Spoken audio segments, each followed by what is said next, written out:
आमे जहाँ कर्म करुछे सबु भगवान देखुचंती। अर्थात दिन राति 24 घंटा मध्यम तो आमे भाभी थाउ एमिति किछि कर्म होउची जेमिति भगवान जानी पारु नांती, किंतु वास्तव रे कथा होउची मनीष को सेना ठकी देई हुए सृष्टि कर तांकु ठकीबो बाकीए। मनीष को सेना ठकी देई हुए सृष्टि कर तांकु ठकीबो बाकीए। आमे सिना मनीष को ठकी दउछे किंतु भगवान को ठकीबार प्रश्न उठू नाही, काहेकि ना भगवान काहार की छाड़ती नाही। भगवान सबुरी कर्म रे दंड रखिचंती, किंतु वास्तव रे कथा हेउची आमे जाहाकु मिछ भी कहूचे भगवान देखुचंती। आमे कहा पाखरु किछि नुचेकी जति आणुछे ताकु भी भगवान देखुचंती।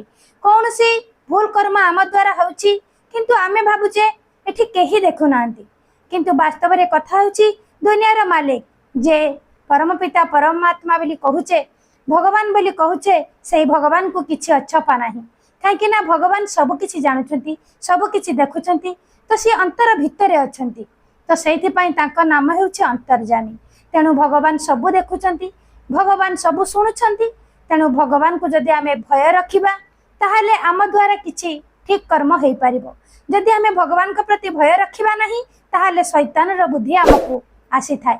तेणु जेतेबेले आमे भगवान को भय करू तो आम प्रति सुकर्म आसी थाए। जेतेबेले आमे भगवान को भय न करू तो सेतेबेले कुकर्म आसी थाए।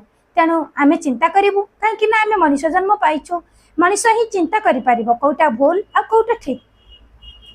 तेणु आमे ठीक कर्म को निजर करिबा पाई हेले वास्तव रे हमको ज्ञान रो आवश्यक रहिछि, अर्थात ब्रह्म ज्ञान। जे ब्रह्म को जानि छंती तो सी होउछंती ब्रह्म आत्मा अर्थात महात्मा। तो महात्मा बोली आमे काहा को डाकी थाउ तो सी निजको तैयारी करिथांती महात्मा परी। तो संत बोली आमे काहा को कहि थाउ तो सी निजको तैयारी करिथांती संत बळी, अर्थात सब सैवा शक्ति थाए। तो सेइते पय कह जाइछि जेमिति माछ पानी बिना बंची परिबो नाही, ठीक सेमिति गोटे संत सत्संग बिना बंची परिबो नाही। जे वास्तव रे ई स्वयं को निराकार को जानिछि तो सी खोजी खोजी सत्संग रे जाई पहुंचिबो, काहेकि ना निराकार रो कर्म हेउछि सेवा सुमिरण आउ सत्संग। तो ए वास्तव रे ए तीनोटी कर्म मनुष्य को निजर करिवार अछि। प्रकृत रे ए तीनोटी कर्म मनुष्य करूछि, किंतु भगवान को जानि कि करबा निहाती आवश्यक अछि। काहेकि ना जते आमे भगवान को जानि पारु तो सेते बेले हमको बहुत खुशी आसी जाए जे वास्तव रे परोपकार हेउछि महान धर्म, जोटा सद्गुरु हमको बाट देखै दउछंती आ मध्य हाथ धरी सिखै दउछंती जे आमे जहा किछि करूचे केवल निज पई ही करूचे।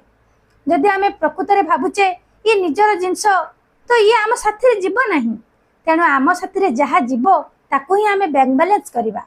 अर्थात आमे भाबी थाउ बहुत गुडा टंका रखिदेले तो आमर बैंक बैलेंस रहिबो आ आमे बहुत खुशी रे रहिबा, तो ये असंभव थाए। काहेकि ना जेतेबेले बैंक रे बहुत गुडा टंका थाए तो सेतेबेले विपद आसी थाए।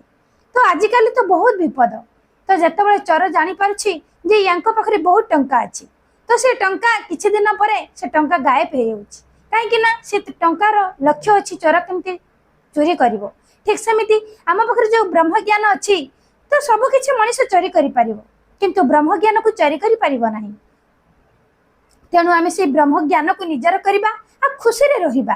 तो आमे भाबुचो बहुत टंका संपत्ति गहना रखिदेले आमे खुशी रे रहिबा, किंतु दुख आसी जाउछि डर आसी जाउछि कुआडे आम पाखरु किछि के नै जिबे कि राति रे निद मध्य हो नाही, काहेकि ना चोरी हे जीवो घर छाड़ी सत्संग को जाई हबो नाही, काहेकि ना घरे बहुत किछि जिंस अछि जहा कि हमको जगिबा पई पड़िबो। आमे ए संसार को आसीचु ए घर को जगिबा पई आसीनु, घर को जगिबे भगवान जगिबे आ आमे भगवान कर कर्म करिया पई ए संसार को आसीचु। भगवान कर कर्म हेउछि सेवा आ सुमिरण आ सत्संग। सेवा अर्थ एमिति सेवा हबा आवश्यक अछि जहा कि बासिबो, सुमिरण सुमिरण एमिति हबा आवश्यक अछि भगवान सब क्षेत्र रे सुनुथिबे। अर्थात आमर प्रत्येक श्वास रे भगवान को डाकिबार अछि, भगवान को ध्यान करिबार अछि। तो सेथि पई तापरे रहिछि सत्संग, जहा कि सत्संग द्वारा साधु संत मिलंती, सत्संग द्वारा निज जीवन परिवर्तन हेइ थाए, सत्संग द्वारा भगवान को जानि हेइ थाए। तो सेही सत्संग रे आमे मनटी को दबा, काहेकि ना ए मन भी मध्य प्रभु देइछंती।